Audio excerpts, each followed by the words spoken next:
Thank you for tuning in to TTV. I'm your host Toya, and today is beautiful Saturday. And so you saw the topic for today. Good grief. Good grief. Let me say it one more time. Good grief. Okay.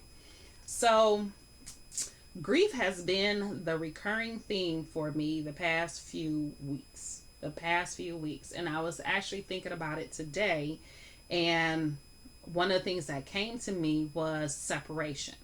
So I'm gonna get into that, but before I do, please like, subscribe, and share, because if you get anything out of this content, chances are someone else will as well. So share with those you know, love, and care about. Also, there's links below for my book as well as for Young Living. Young Living is an essential oil company, best in the business. They do not sponsor me, but I am a distributor for them. So check out the links below. So grief. I don't know if this has been going on for everybody. I'm sure it has, but it seems like grief is hitting everybody hard. Okay. I've been on my own spiritual journey of really cleansing and really trying to connect to be my true self. Okay. And it has been a very grievous grievous process. Okay. A lot of grieving, a lot of letting go. In addition to that, there have been issues coming up in my family, like my aunt that just passed, and really looking at that and grieving at that and being there with the family and just the emotions that have been going on. I also have, my friend, one of my best friend actually, and she's going through some stuff with her family. And then as a friend of the family, I find out that they got some stuff going on. And then it seems like every few days somebody's telling me about how somebody passed. So every few days it seems like somebody has passed. And it's a grievous period. Like what I'm getting out of it and the way I'm looking at it is that there's something that's coming. I don't know what it is, but it's something major that's coming. Some big something is coming. Okay. And whatever it is that's coming, you have people that are basically jumping ship. They jumping ship. They're getting out of here before whatever happens actually goes down. And that's the feeling that I get from it. And from that feeling and from what my ancestors speak on, whatever it is supposed to start next month. So in October. So I don't know what it is, but October is the month for it. The other thing that they told me too, where that came from them, is that back in the day, people used to be spiritually connected. Okay, they were connected to nature. They were connected to the planet. They were connected to the elements and the seasons and to each other and to the ancestors. Like everything was connected. Okay, kind of like what was talked about on Wednesday with the Tao Te Ching. That whole verse was talking about it as well, but it was a connection. Everything worked in harmony. People worked in harmony. Before the discord came that broke everything up and made everything scattered the way it was, but in the beginning it was harmony, and everybody worked together. And because everybody worked together, because everything was connected, you didn't have a lot of the grief and a lot of the strife that we go through and the emotional turmoils that we go through now. They didn't go through back in those times because everything again was connected.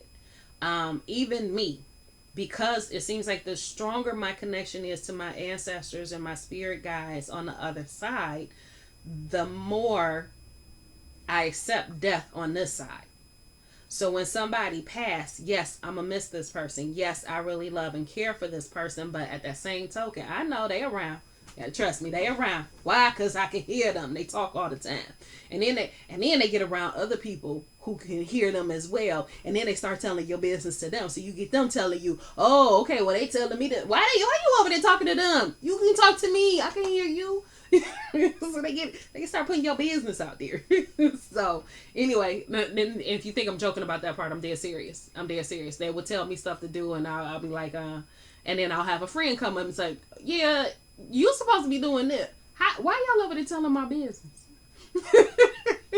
So, but they still around. And the same energy that they had when they were here, well, I ain't gonna say the same energy, because some people do get better energy when they cross over, but a lot of times that same personality that they had here in this physical world is the same personality they have on that side as well. So, but again, that was back when everything was connected, and we didn't have that discord. We didn't feel like there was a separation. There was no veil between the worlds, because you could see, you knew it was there, you can interact, you can communicate, you can give praise and worship, even in religion, that separation from God, that's, or Yahweh, Allah, Jehovah, whatever name you give your creator spirit, whatever name you give it, that separation, that as if it's something outside of you or something different from you.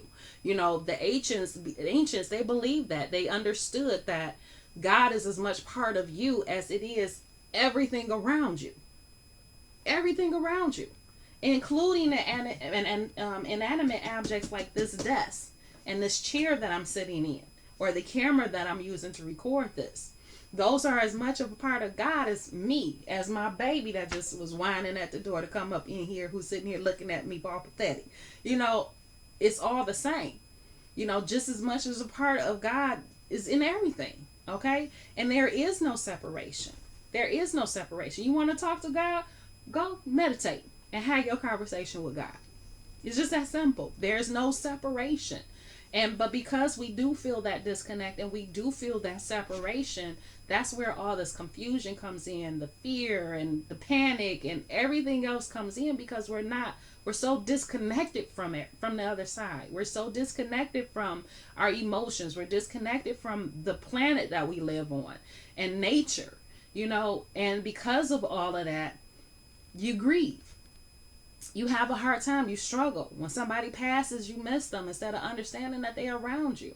No, they're not around you in the same manner that you wish they were in, or that you want or need them to be in.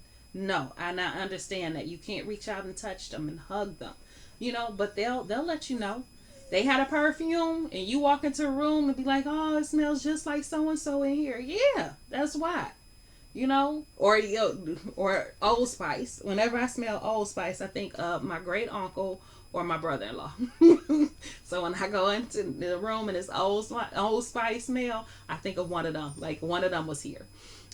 So they let you know that they're around. They let you know that you're not by yourself. But we grieve anyway. And like I said, it really goes back to the fact that we have this ideal that we're separate from everything. And I can always tell when I'm disconnected is because I feel that separation and I'm fearful and I'm scared. Because when I am connected, I'm trusting. I have that faith and I'm okay. So that's my advice. That's what I wanted to talk as far as, grief goes, because it's going to be a lot more of it. There are going to be a lot more people passing over the next couple of months. I can feel that part too as well, because something major is about to happen. I don't know what it is, but something major is coming and it's going to happen that's going to affect everybody. And whatever it is, you have people who just don't want to be a part of it. They don't want to be part of it, so they're jumping ship. So I hope that this video can bring some comfort. I hope that it can help you to open up, or at least be open to the fact of really connecting to the other side, connecting with those spirits that have gone by, or even just connecting to the world that you live in. Like, go outside, take your shoes off, let your feet wiggle in the grass, go hug a tree. Like, y'all, I cannot express enough how much benefit you can get from hugging a tree, or even just sitting with your back to the tree, with your back against the tree. It's so many benefits that you can get from that. It's not only grounding, but it's also emotionally healing as well. So go hug a tree. Walk barefoot on the grass. Do something like that to really get connected to nature. Even if it's just going for a walk, or just go sit by the water, something. But just something. Something to try to get back connected. So that's it for today. If you got anything out of this, please like, subscribe, and share, because if you got anything out of it, chances are someone else did as well. I love you, and I will talk to you tomorrow.